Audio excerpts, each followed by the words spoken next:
Muito obrigada pela oportunidade de apresentar o nosso projeto, que tem este título muito longo, eu sei, e não transparece o que é que nós andamos a fazer, mas espero que nos próximos minutos fiquem a conhecer o nosso projeto relacionado com a área da medicina genómica que nós estamos a organizar no ICBAS.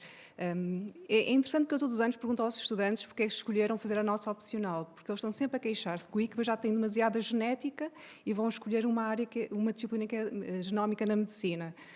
Eu digo que o primeiro ano eles vieram ao engano, os que vieram a seguir é porque tiveram o bom feedback dos colegas que nós estamos a fazer algo que é um pouco diferente da genética convencional.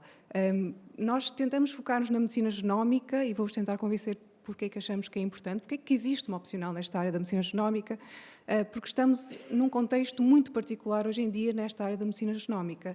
Temos um rápido avançar no conhecimento científico, cada vez mais complexo e que está a trazer novos desafios éticos, em que é necessário ter um conhecimento tão forte da parte científica, do pensamento crítico, mas também na parte ética. Exemplos que nós temos nas notícias são estes que eu trago aqui.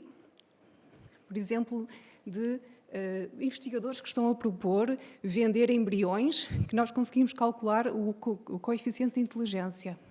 Isto já é feito em New Jersey, nos Estados Unidos, e é preciso pensar se eticamente isto é aceitável, mas também se é cientificamente válido. E posso-vos fazer já o spoiler que cientificamente não tem validade nenhuma.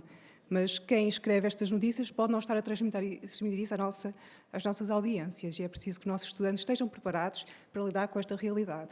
Outra realidade que nós temos é um novo movimento de eugenia, não sei se têm noção, que são os novos race scientists, que eu acho que em sociologia chamam-lhe os tech bros, que são pessoas da tecnologia que tentam usar os dados de sequenciação genética para provar coisas como o facto das pessoas afro-americanas serem menos inteligentes. Nós achávamos que isto tinha acabado, mas está a voltar em força com este novo movimento.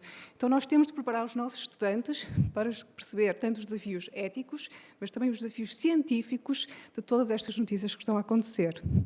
Por outro lado, também estamos, neste momento, numa fase em que está a ser desenhada uma estratégia nacional para a medicina genómica, que está a ser desenhada por institutos nacionais estratégicos, que o nosso governo faz parte, que exigem também que nós começamos a ter pessoas que têm esta formação multidisciplinar, que estejam preparados para entregar resultados genómicos aos nossos doentes e à nossa população. Por isso, mais um motivo que nós achamos que é importante haver esta opcional. Por outro lado, nós também queremos trazer aqui uma perspectiva diferente, que é incluir a sociedade na nossa opcional. Isto tem a ver com todo um movimento hoje em dia de a sociedade estar envolvida na educação médica, que parece uma coisa óbvia. Como é que nós andamos a dar medicina e a estudar medicina sem o doente estar no centro? Mas não é só estar no centro. Aqui a proposta que já tem sido discutida é o próprio doente ser um docente. E isso inclui, por exemplo, estes doentes terem mesmo um salário como professores e estarem envolvidos no ensino médico. Por isso estamos aqui numa mudança de perspectiva que nós queremos trazer um pouco para a nossa opcional, exceto a parte que ainda não pagamos aos nossos colaboradores, mas espero fazer isso no futuro. E outro foco do nosso trabalho é as doenças raras. Muita gente não olha muito para elas porque diz, se é raro, quem é que quer saber disso? Mas a verdade é que o conceito de doença rara é um conceito estatístico, é uma doença cuja frequência é inferior a 1 em cada 2.000 pessoas. Mas se nós pensarmos que existem 7.000 doenças raras, certo, todas juntas não são assim tão irrelevantes. Sabemos que nos Estados Unidos 30 milhões de pessoas, e na Europa também, têm uma doença rara. Em Portugal, cerca de 6 a 8% da população. Isto é bastante. Se nós pensarmos em termos assim mais visuais, se todas as pessoas com uma doença rara vivessem no mesmo país, seria o terceiro país mais populoso do mundo. Ou pensando ao português, se a gente pensar no estado de futebol, e os estados de futebol representassem a nossa população, o estado de futebol dos três grandes teria, a dada altura, 4.000 pessoas com doenças raras. Por isso, foi assim que nós criamos esta opcional, cruzando estes vários conceitos, o nosso interesse em doenças raras, o nosso interesse em incluir a sociedade no nosso opcional e também esta importância que nós damos à comunicação com a sociedade e também dos mídias. A nossa opcional está a decorrer desde o ano 2021. O nosso alvo são os estudantes do segundo ano de Medicina do ICBAS. E os docentes sou eu, que sou médica, de genética médica, 2 geneticistas laboratoriais e uma série de convidados. Em termos de conteúdos programáticos, nós focamos, claro, nos conceitos básicos em em genómica, queremos que eles aprendam a tal ciência que eles precisam compreender para interpretar algumas notícias. Falamos dos desafios das pessoas com doenças raras e de alguns exemplos de doenças raras e também como aplicar novos conceitos nestas doenças. Trazemos a perspectiva do doente de uma maneira muito especial, que eu já vou falar um pouco mais à frente, e também trabalhamos muito a capacidade de comunicar em medicina genómica. Também incluímos nos nossos conteúdos uma discussão de iniciativas internacionais que estão a acontecer relacionadas com a medicina genómica. Achamos que estamos a cumprir os objetivos do desenvolvimento sustentável, focando-nos na parte de garantir que temos uma nova comunidade de médicos que está consciente de uma área da medicina que é bastante importante e está muito associada à investigação. Também, por causa do nosso foco em alguns temas, como, por exemplo, cada vez haver mais pessoas que tentam usar informação genética para provar que as pessoas afro-americanas são menos inteligentes, isto ainda existe, ou então algumas pessoas que usam dados genéticos para provar que as pessoas afro-americanas têm maior tendência a consumir drogas. Isto existe, ou seja, nós tentamos trazer essa informação e expô-la aos nossos estudantes para haver uma análise crítica, para tentar que haja menos desigualdade e uma maior compreensão da nossa sociedade multicultural. E também trabalhamos este conceito que a aprendizagem deve ser sempre multidisciplinar. Quem são os nossos convidados especiais que trazem um pouco de muito mais interesse dos estudantes à nossa opcional? Primeiro, nós tentamos trazer alguém do nosso ecossistema local, pessoas principalmente do Hospital de Santo António que trabalham em medicina genómica. Temos, por exemplo, uma colega que é oftalmologista e que está a usar umas fotografias que se tira do fundo do olho, da retina, para, com inteligência artificial, chegar a um diagnóstico de doenças raras da retina. Foi um dos projetos que eles ficaram a conhecer. Temos um colega, por exemplo, que sequencia geneticamente tumores do pulmão para escolher o melhor tratamento para aquele indivíduo em específico. Estamos a mostrar esses projetos inovadores de medicina genómica que não estão a acontecer longe, estão a acontecer do outro lado da rua onde estamos a ter aulas. E quando eu falei que nós queríamos trazer a sociedade à nossa opcional, nós conseguimos essa colaboração através de uma associação que se chama RD Portugal. RD Portugal é uma associação que é um consórcio de várias associações associadas às doenças raras. E todos os anos costumamos ter a sua vice-presidente, que é a Raquel Marques, a falar sobre a experiência da Odisseia de Diagnóstico. No caso dela, a Odisseia de Diagnóstico da filha dela que tem uma doença neurodegenerativa fatal. Por isso, temos aqui uma perspectiva destas doenças raras que não é abstrata, é o próprio a falar da experiência.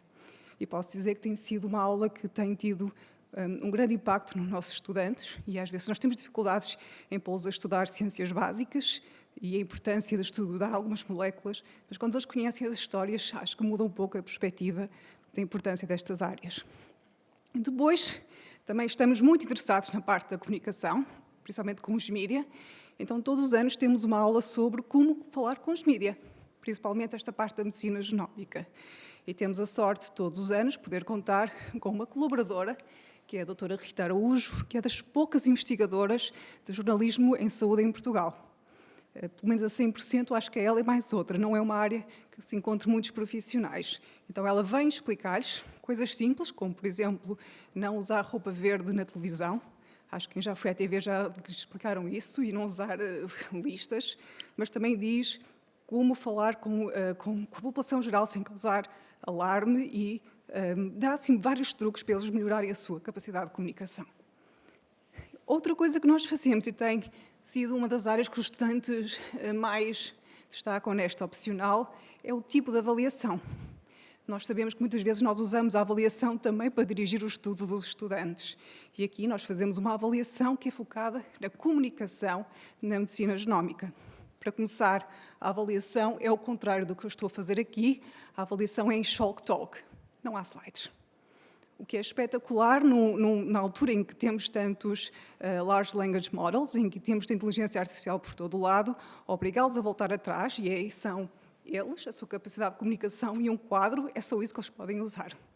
E nós dividimos os estudantes em pequenos grupos e damos o fato em medicina genómica. Pode ser, por exemplo, falar de um Polygenic Risk Score. Pode ser falar do que é um cromossoma.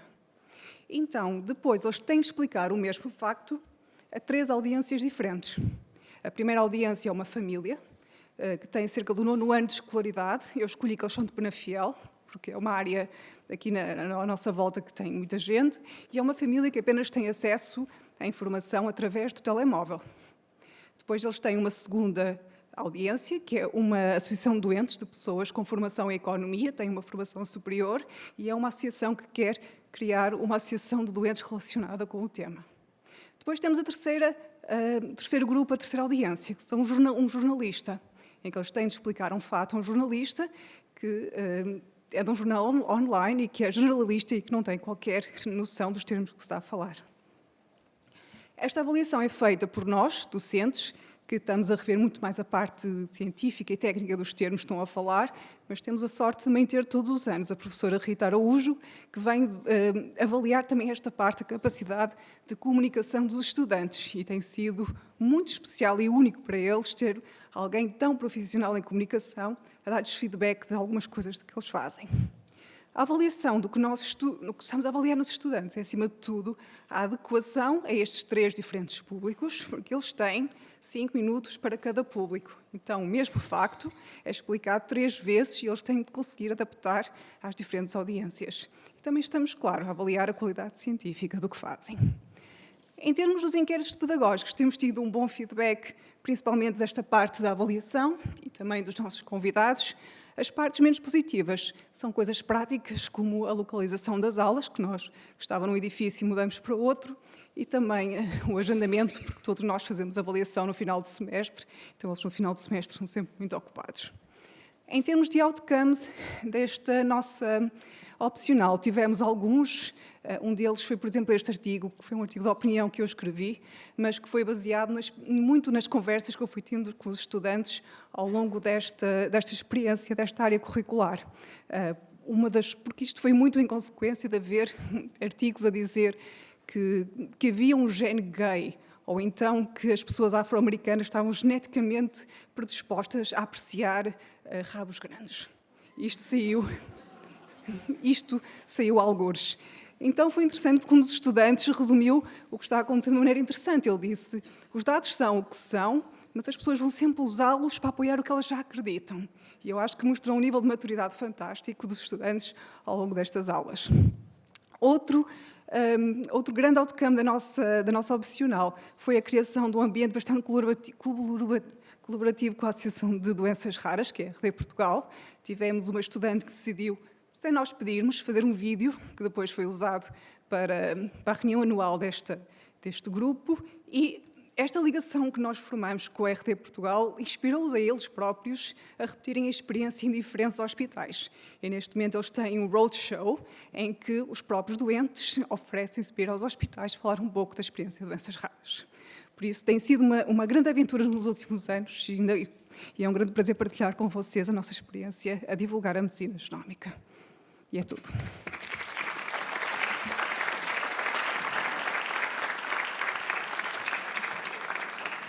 Boa tarde. A minha primeira palavra vai para as colegas que comunicaram e que, de facto, fizeram um grande esforço em controlar o tempo, e nós, que estamos a correr um bocadinho contra o tempo, conseguimos recuperar os minutos.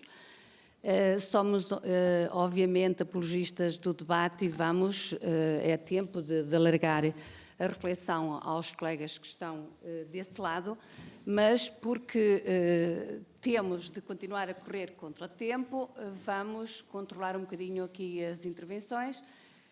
Eu ainda não estou a ter acesso às questões que foram colocadas. De qualquer modo, abrindo o debate, não sei se há alguém da plateia que queira para já colocar uma questão em relação às comunicações apresentadas, ou às práticas, melhor dizendo, partilhadas. Enquanto fazemos esta pausa. Sim, faz favor. Pode apresentar-se, dizer de onde vem, que escola e o nome. Obrigada. Paulo Santos, da Faculdade de Letras. Eu só queria fazer uma pequenina questão sobre a última intervenção da medicina genómica. Se eu estou a perceber bem, e talvez o café ainda não tenha feito como eu devia ter feito, A avaliação dos estudantes é feita com base numa intervenção de comunicação de uma situação patológica para públicos diferentes. E a minha questão é, e o conteúdo da disciplina em sentido estrito é objeto de avaliação, sim ou não? Obrigado. Então, o que nós damos é um facto, por exemplo, explicar o que é um cromossoma e depois temos de explicar as 3 audiências. E depois o que perguntou antes é que se nós, durante a disciplina, ensinamos os conteúdos, é isso? Sim. Não, sim. Existe tanto a parte da científica, nós vamos cobrindo ao longo da área curricular, e depois mesmo a preparação da comunicação é dada, tanto pela perspectiva do doente, dada pela Associação de Doentes, como a doutora Rita Araújo, que vem falar como se deve, dar algumas dicas de como comunicar com os jornalistas em específico, aqueles truques de saber usar uma frase-chave, que o jornalista adora aquela frase que dá para pôr naquela parte inicial. São pequenos truques que nós ensinamos aos estudantes e depois eles tentam replicar na avaliação final. Muito obrigada. Vou aproveitar para colocar aqui uma questão que me chegou para o colega Gonçalo. De que forma passar do papel para o digital? Não sei se entendo bem a pergunta também. De que forma passar do papel para o digital? De que forma ou em que medida passar do papel para o digital irá promover a inovação pedagógica? É esta a questão. Bem, a primeira coisa é, no contexto de 170 alunos que nós temos, e turmas bastante grandes, com aulas de 1h30, práticas, agilizar muito o tempo. Portanto, isso é uma das coisas. Outra coisa, informação obviamente não é conhecimento, portanto, a ideia de link e de hipertexto promove, o termo que eu usei foi personalizado, as relações personalizadas entre os conteúdos, da qual acreditamos que se gera inovação. Por outro lado, o facto de também se trabalhar em grupo, isso ainda vai exponenciar mais, digamos, as hipóteses, digamos assim, potencial gerador de criatividade que isso pode trazer. Portanto, assim, de repente, estou a pensar nestes 3 aspectos. Muito bem. Agora vou, uma questão colocada aqui para as colegas Selma e Raquel. Foram as primeiras ou as segundas? As segundas, sim. Perguntar-vos como é que é feita a autoavaliação do processo de criação e do produto criado. A autoavaliação conta com feedback de pares e de docentes? Em termos, não sei se estão a perguntar em termos gerais ou em termos daquilo que nós apresentamos aqui. Em termos gerais, para a avaliação da UC, a autoavaliação sim conta. A nossa opinião é partilhada com o nosso professor. Contudo, o projeto que nós apresentamos aqui, o projeto L, exatamente uma das vertentes que ele tem de inovação pedagógica é o facto de ele não ser avaliado. Portanto, é um projeto que existe e que está inserido na unidade curricular, faz parte do programa curricular, contudo, ele não é avaliado. É um espaço que nós temos e que serve de espaço de suspensão, por assim dizer, em que nós, enquanto alunos, sentimos que temos um espaço que nos é dado dentro da sala de aula, com as ferramentas que existem, em que não temos que responder a uma proposta específica que nos foi feita e em que temos, com o apoio dos nossos pares, dos nossos mentores e com a partilha que é feita com a comunidade, uma oportunidade para explorar linguagens, metodologias, temáticas, fazendo também a transposição daquilo que são as ideias que nos preocupam e que nós queremos tratar enquanto artistas e enquanto pessoas preocupadas com o contexto onde estão inseridas. Portanto, é fundamental este projeto não ser avaliado porque traz uma riqueza àqueles que o fazem muito maior do que se estivessem presos pelos parâmetros de uma avaliação. Bem, uma outra questão que é para a colega Célia. Eu penso que me faço ouvir. Durante a exposição que os convidados fazem, existe interação entre os estudantes e os convidados? Esses momentos de aula são avaliados? Nossa avaliação é só a avaliação final, com esta apresentação da Chalk Talk. Agora, se há uma interação com os convidados, acho, sim, plenamente. Acho que o caso da Raquel tem sido o caso mais paradigmático, porque alguns estudantes mandam-lhe mensagens a seguir, porque quando vem uma mãe partilhar a história de ter uma filha com uma doença neurodegenerativa bastante complicada, que é a doença de São Filipe, acho que os marca e cria-se uma grande ligação entre eles. Também alguns dos nossos convidados são pessoas que já são docentes do ICBAS e que estão dentro do ecossistema e são pessoas que eles vão cruzar-se no hospital e que eventualmente vão voltar a interagir com eles. Aqui estamos só a permitir que eles interajam com eles e conhecer um projeto específico dentro da medicina genómica. Por isso, sim, existe a interação e alguns são mais especiais, que eu acho que é o caso da Raquel, que tem a filha com a doença neurodegenerativa. Muito bem, muito obrigada. Ainda temos um minuto ou dois para devolvermos de novo a palavra aos colegas da plateia. Não sei se há alguém mais interessado em colocar alguma questão. Se ainda estamos com o efeito do almoço. Se quisermos aproveitar este tempo, obviamente, temos aqui as nossas colegas e o nosso colega para poder esclarecer algo que seja do vosso interesse. Não havendo, e porque, como iniciei dizendo que estamos numa corrida contra o tempo, sim, não há mais nenhuma questão que queiram colocar. Vamos então, foi um prazer ter passado por aqui. Vamos dar para encerrada este painel. Muito obrigada a todos e obrigada a vocês.